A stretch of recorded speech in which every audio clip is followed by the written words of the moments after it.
लोग तो पब्लिक के बीच में जाते हैं, सीधे आप लोगों का कनेक्ट है। इतने लोग हटाए गए होंगे, उनका पुनर्वास हुआ होगा। अक्सर होता है कि छोटी छोटी बातों को लेकर लोगों में अनरेस्ट होता है। अयोध्या में इतने बड़े इतना इंफ्रास्ट्रक्चर का कार्य हुआ, लेकिन कहीं कोई अनरेस्ट नहीं है। हर व्यक्ति में संतुष्टि है, क्योंकि हर व्यक्ति अयोध्या के लिए और प्रभु राम के लिए ही जीता है। और सबके मन में है कि ये काम, जो काम पहले होना चाहिए था, वो काम आज हुआ है। तो स्वाभाविक रूप से आम जनमानस की जो आज की जो मानसिकता में परिवर्तन आया है अयोध्या के, यह इसलिए संभव हो पाया क्योंकि डबल इंजन की सरकार की नीति भी साफ थी और नियत भी साफ थी। अब तो दिन बहुत करीब आ रहा है, 2 सवाल पूछ रही हूं, उसका जवाब दे दीजिएगा। ये किसका आइडिया था कि राजनीतिक मेहमानों को हमें बुलाना चाहिए? आपसे चर्चा तो हुई ही होगी, आप मुख्यमंत्री, किसका आइडिया था कि उनको बुलाना चाहिए? और दूसरा, राहुल गांधी ने कहा है कि ये पॉलिटिकल इवेंट है 22 जनवरी को। वो कह रहे हैं कि जो लोग गर्भगृह में होंगे उसमें प्रधानमंत्री होंगे, योगी जी होंगे, मोहन भागवत संघ प्रमुख हैं, जो गवर्नर, सब बीजेपी से जुड़े हुए लोग हैं। तो कह रहे हैं पॉलिटिकल इवेंट है। दोनों प्रश्नों पर आपका। उनको पॉलिटिकल इवेंट बनाने से किसने रोका था? आखिर कांग्रेस ने 1947 से लेकर के और एक लंबे समय तक शासन किया है। राहुल जी स्वयं भी 2004 से लेकर के 2014 तक इस देश की सत्ता के सिरमौर के रूप में बैकडोर से कमान तो संचालित करते ही थे। किसी से छुपा हुआ है क्या? हाँ, वो अलग विषय है कि उन्होंने कुछ इवेंट संसद में किए कि संसद की अवमानना करते हुए बिल की प्रतियों को वहां फाड़ने का काम जरूर किया था। क्या इवेंट ही था? ये कांग्रेस का इवेंट है। वे संविधान का अपमान करते हैं, संवैधानिक संस्थाओं का अपमान करते हैं, भारत की लोक आस्था का अपमान करते हैं, भारत के जनविश्वास पर कुठाराघात करते हैं। मैंने पहले भी कहा, प्रभु राम का रामलला के रूप में अपनी जन्मभूमि में पुनर्प्रतिष्ठा का कार्यक्रम होना, ये प्राण प्रतिष्ठा का ये समारोह भारत के लिए और सनातन धर्मावलंबियों के लिए तो गौरव का विषय है ही। देश और दुनिया के अंदर जितने भी दबी कुचली सभ्यता और संस्कृति के अनुयायी होंगे, उन सब के लिए भी आशा की एक नई किरण है। राजनीतिक मेहमानों वाला सवाल का जवाब आपने नहीं दिया। आपने उनको तलवार की नोक पर चढ़ा दिया कि आए, तब भी उनको एक तरह से ये मानना पड़ेगा कि राम मंदिर प्राण प्रतिष्ठा बीजेपी कर रही है, हम उसमें शामिल हो रहे हैं, और अगर वो इनकार कर दें तो आप कहेंगे कि देखो ये तो आए ही नहीं, इन्होंने दूरी बनाई। ये हम लोग इस बात को मानते हैं कि राम सबके हैं। दृष्टिकोण लोगों के अलग अलग हो सकते हैं। जाकी रही भावना जैसी, प्रभु मूरत देखी तिन तैसी। राम हमारी आस्था के प्रतीक हैं, तो हम उनको परमपिता परमेश्वर के रूप में मानते हैं। हमने उनके महत्व को समझा, जाना है, इसलिए जीवन भी समर्पित कर दिया। राम के महत्व को वे लोग नहीं समझ पाए क्योंकि उनको सत्ता प्यारी है, और सत्ता की तरफ सोच भी नहीं सकते। लोक आस्था क्या होती है और जन विश्वास क्या होता है, या अगर कांग्रेस ने समझने का प्रयास किया होता ना, ये दुर्गति नहीं झेलते।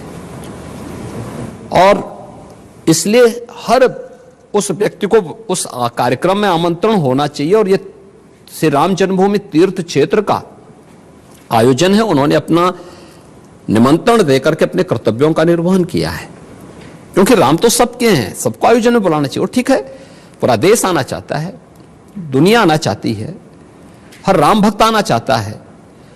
इस आंदोलन, इस पूरे कार्यक्रम के साथ जुड़े हुए, आंदोलन से जुड़े हुए एक लंबी श्रृंखला है, वे भी आना चाहते हैं।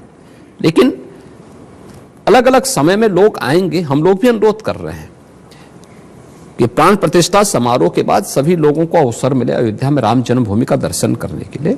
और वहां की व्यवस्था से राम जन्मभूमि तीर्थ क्षेत्र न्यास देख रहा है। हाँ, उत्तर प्रदेश में कोई आएगा अच्छी नियत से आएगा, प्रभु के दर्शन करने की नियत से आएगा, उनके दर्शन करने में और वहां तक पहुंचाने में हम लोग एक सहभागी हो पाएंगे, उनको कहीं भी कोई समस्या ना आने पाए, ये जिम्मेदारी हम लोग अपने ऊपर लेकर के करें। दर्शन में भी और बाहर भी, क्योंकि आए थे कल कांग्रेस के नेता आए थे दर्शन के लिए। सद्बुद्धि आए, अपने नेतृत्व को भी समझाएं, अपने नेतृत्व को भी उनको समझाना चाहिए। तो कांग्रेस के नेता आए वहां पर दर्शन के लिए आए, पर आपने सवाल का जवाब देते हुए योगी जी, सवाल यह था कि कांग्रेस कह रही है कि ये एक राजनीतिक आयोजन है, आपने कहा वो भी कर सकते थे राजनीतिक आयोजन, आपने खंडन नहीं किया।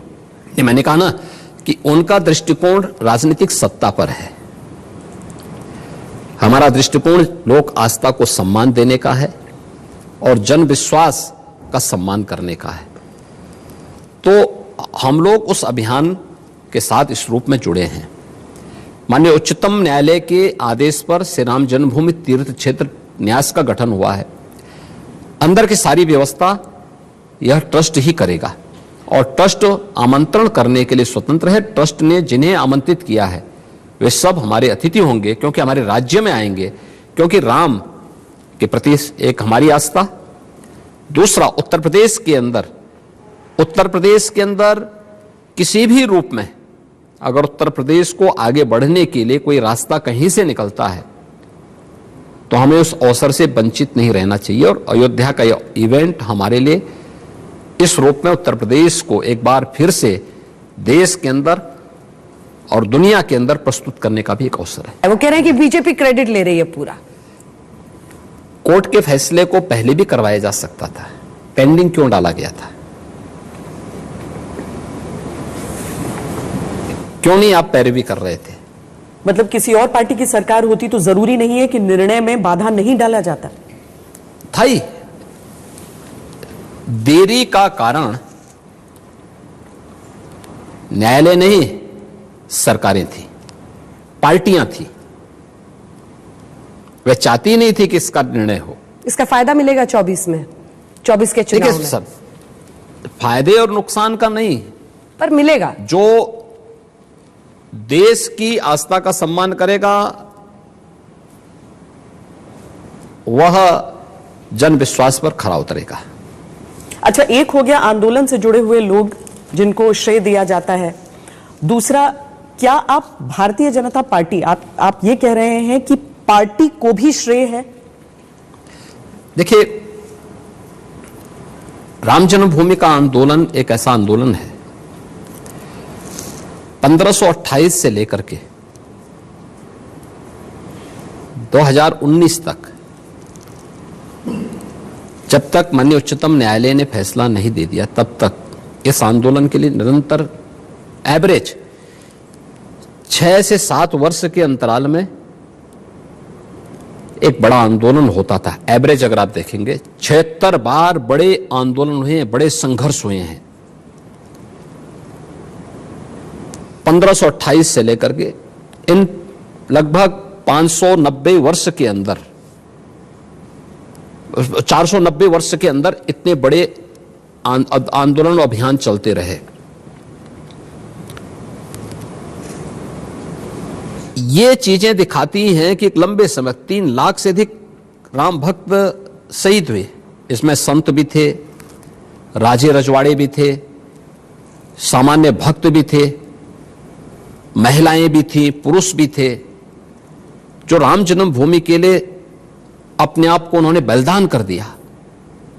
दुनिया के अंदर इस प्रकार का उदाहरण देखने को नहीं मिलेगा जो अयोध्या के दृश्य हम सबको देखने को मिला। हां, आंदोलन कभी विपरीत परिस्थितियां थी, कई सम परिस्थितियां थी, लेकिन निर्णय और अनिर्णय के बीच में फंसा हुआ था। 1885 के ब्रिटिश कालखंड में न्यायालय के आदेश को आप पढ़े ना, कोर्ट स्वीकार कर रहा है कि स्थान हिंदुओं का है, ब्रिटिश गवर्नमेंट है, लेकिन एक लंबा समय हो गया है, अब इसमें कोई निर्णय हम देंगे तो उसको फिर छोड़ते हैं। लेकिन इसके बाद जो चीजें आगे आई और लोगों को भी तो मौका मिला था, क्यों नहीं उन्होंने अपने समय में इसको किया? उनको भी आगे आना चाहिए था। आज दोषारोपण करने से नहीं काम चलने वाला है। आज जब देश एक अच्छी दिशा में जा रहा है, सारे लोग उस दिशा में एक सकारात्मक भाव के साथ आगे बढ़ रहे हैं, मुझे नहीं लगता है कि इसमें किसी भी प्रकार की कोई कंट्रोवर्सी पैदा करने का कोई अवसर होना चाहिए। योगी जी, अब आपकी भूमिका पर आते हैं। ऐसा लोग मानते हैं कि आप बीजेपी के पूरे कैरेक्टर को पूरा सूट करते हैं। वो इसलिए क्योंकि आपका रहने का ढंग, ये भगवा रंग जो आप धारण करके रखते हैं चारों तरफ से, आपका बुलडोजर चलाना, आपका उत्तर प्रदेश क्या देश भर को राममय करना, जिससे आपको लगता है इस लहर से फिर हिंदू वोटर भी अप्रभावित होकर नहीं जाएगा 2024 तक। तो आप एक तरह से बीजेपी के पूरे कैरेक्टर को पूरा सूट करते हैं। और उस कड़ी में अगर हम राम मंदिर को देखें तो आपने भी पूरी ताकत झोंक दी है। इसी के जरिए आप बीजेपी को जितना लाभ 24 के लिए दिलाना सकते हैं वो आप दिलाने की कोशिश कर रहे हैं। क्या मैं सही नहीं? देखिए, मैं तो इस पूरे अभियान का एक सिपाही हूं और सिपाही के रूप में हम लोग राजनीति में आए हैं मूल्यों और आदर्शों के साथ। राजनीति हमारा पेशा नहीं है। उन मूल्यों और सिद्धांतों के साथ आए हैं और उन्हीं मूल्यों और सिद्धांतों के साथ कार्य कर रहे हैं, कार्य करते रहेंगे।